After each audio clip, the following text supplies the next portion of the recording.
So, Robert and Jeannette, marriage should be filled with praise, and you know, today is a great highlight that you're entered into a relationship where it needs to be a daily lifestyle.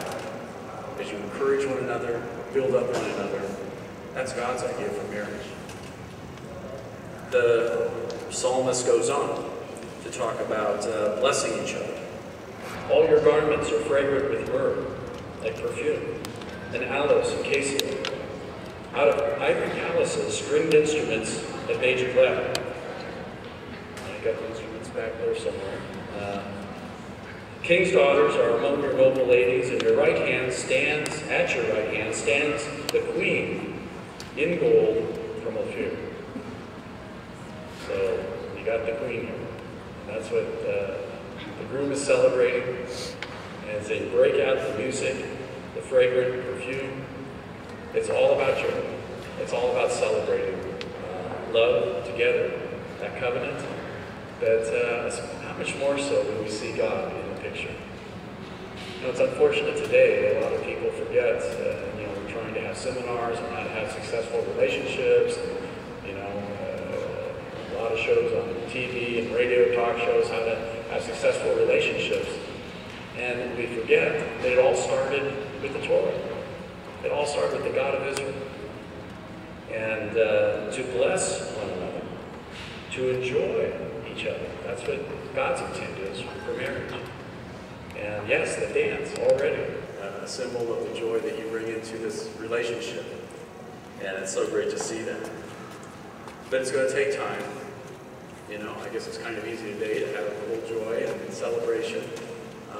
You know, next week, next month, a year from now, it takes work. And you must make it a priority, Jeannette and Robert.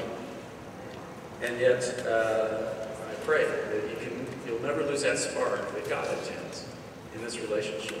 It's so great to see in your relationship already. Final point. The psalmist doesn't leave out the most important fact that if we're going to have a successful marriage, God has to be in the picture. If we want it to be fully what He intended. Your throne, O God, is forever and ever. A scepter of righteousness, a scepter of your kingdom. You have loved righteousness and hated wickedness. Therefore God, your God, has anointed you with the oil of joy above everyone else. So isn't that interesting? The king and the bride celebrating, rejoicing together. But pretty quickly their thoughts turn to Elohim, the God who has blessed them. And to them, God was the one who brought the joy to their relationship.